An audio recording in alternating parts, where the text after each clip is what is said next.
भारत के supreme court ने 26 नवंबर को इलेक्ट्रॉनिक वोटिंग मशीन यानी कि ईवीएम पर हो रही आलोचनाओं को लेकर एक इम्पोर्टेंट टिप्पणी दी है। कोर्ट ने ये कहा कि ईवीएम तभी छेड़छाड़ की जाती है जब आप चुनाव हारते हैं। अगर आप चुनाव जीत जाते हैं तो बिल्कुल परफेक्ट होता है, बिल्कुल फाइन होता है। ये जो रिमार्क दिया गया है ये जस्टिस विक्रम नाथ के द्वारा दिया गया है जब उन्होंने एक याचिका को खारिज कर दिया। ये याचिका प्रचारक के एल पॉल के द्वारा दायर की गई थी जिसमें ईवीएम को हटाकर पेपर बैलेट सिस्टम को फिर से लागू करने की मांग की गई थी। जो याचिका करता है के एल पॉल, इनके द्वारा कोर्ट से ये आग्रह किया गया था कि भारत को पेपर बैलेट सिस्टम पर लौट जाना चाहिए। उनका ये दावा था कि जो दुनिया भर के कई लोकतंत्रों में अभी भी पेपर बैलेट सिस्टम का यूज किया जा रहा है। उन्होंने जोर देकर ये कहा कि इलेक्ट्रॉनिक वोटिंग सिस्टम जो है इसमें ट्रांसपेरेंसी और ट्रस्ट की कमी है। इसके अलावा उन्होंने ये भी बताया कि जिस दिन उनकी याचिका पर सुनवाई हो रही थी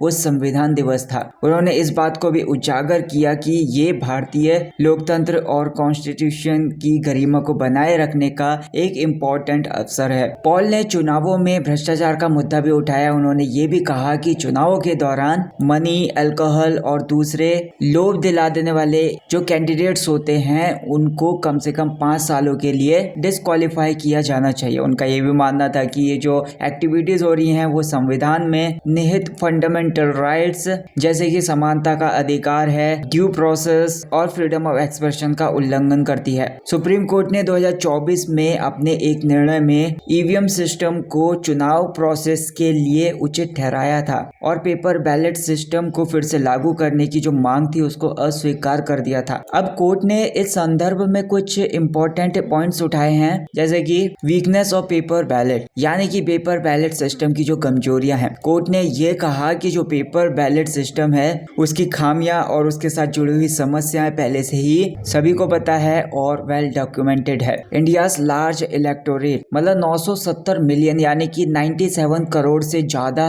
इंडियन वोटर्स हैं और लाखों पोलिंग स्टेशंस के साथ बैलेट पेपर की जो सिस्टम होने वाला है वो लागू करना चुनाव सुधारों के खिलाफ होगा। ईवीएम के कुछ लाभ भी हैं जैसे कि कोर्ट का ये मानना है कि ईवीएम कई ऐसे इंपॉर्टेंट लाभ प्रदान करती है जैसे कि ट्रांसपेरेंसी हो गई, स्पीड हो गया या फिर एक्यूरेसी हो गया। सुप्रीम कोर्ट ने अपने फैसले पर यह भी कहा कि इंस्टीट्यूशंस और सिस्टम्स पर अंधाधुंध विश्वास अननेसेसरली डाउट पैदा करता है और प्रोसेस में भी बाधा डालता है। ये जो स्टेटमेंट है ये सीधा उन क्रिटिसिज्म के लिए है जो बिना किसी ठोस प्रमाण के ईवीएम को अविश्वसनीय मानते हैं। सितंबर 2023 में जो इलेक्शन कमीशन है उन्होंने सुप्रीम कोर्ट में 450 पेज की एक शपथ पत्र दाखिल की थी। इसमें उनका यह दावा था कि ईवीएम को ना तो हैक किया जा सकता है और ना ही इसमें छेड़छाड़ की जा सकती है। चुनाव आयोग ने यह भी बताया कि ईवीएम पूरी तरीके से स्टैंड अलोन मशीन है जिसमें एक बार प्रोग्राम किए जाने वाले चिप्स होते हैं। जस्टिस विक्रम नाथ ने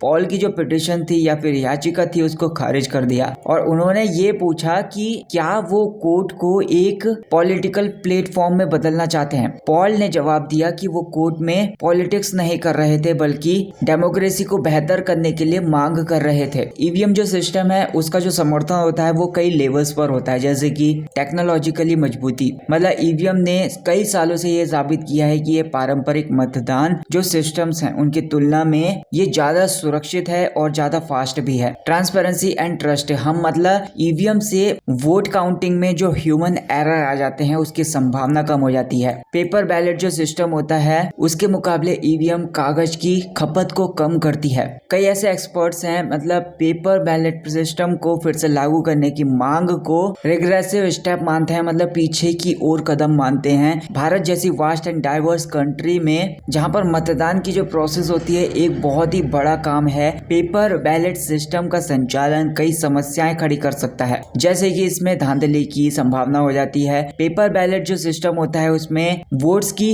हेर फेर और चोरी की संभावना ज्यादा होती है। टाइम कंज्यूमिंग काउंटिंग मतलब पेपर बैलेट की गिनती में बहुत ज्यादा टाइम लगता है और जो रिसोर्सेज होते हैं वो भी लगते हैं। लॉजिस्टिकल इश्यूज मतलब लाखों बैलेट पेपर की छपाई मतलब प्रिंटिंग, ट्रांसपोर्टिंग और जो सिक्योरिटी होती है वो एक बड़ा चैलेंज है। भारत के इलेक्शन कमीशन ने टाइम पर चुनाव में सुधारों की पहल की है। ईवीएम का जो परिचय हुआ है वो इस दिशा में एक क्रांतिकारी कदम है।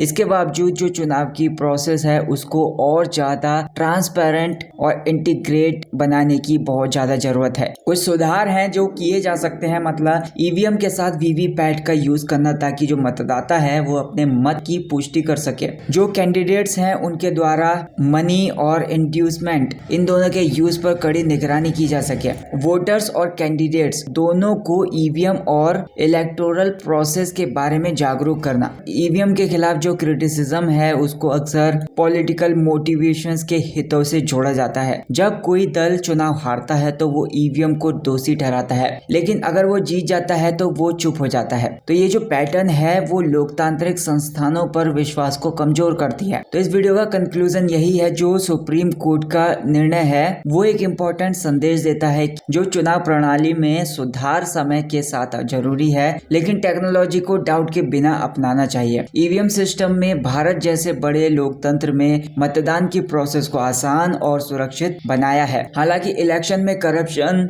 और लोभ जैसी समस्याओं पर सख्त कार्रवाई की जरूरत है। भारत का लोकतंत्र जो दुनिया का सबसे बड़ा लोकतंत्र है उसे टेक्नोलॉजी और ट्रांसपेरेंसी के साथ आगे बढ़ाने की जरूरत है। इस दिशा में ईवीएम का यूज और उसमें सुधार एक इम्पोर्टेंट कदम है, लेकिन ये जो मामला है वो न केवल चुनावी प्रोसेस बल्कि भारत के लोकतंत्र में विश्वास और प्रोसेस के महत्व को भी रिमाइंड करता है। चुनाव के सुधारों के साथ साथ मतदाताओं और राजनीतिक दलों को भी अपनी जिम्मेदारियों का समझना चाहिए ताकि लोकतंत्र की नींव और भी ज्यादा मजबूत हो सके।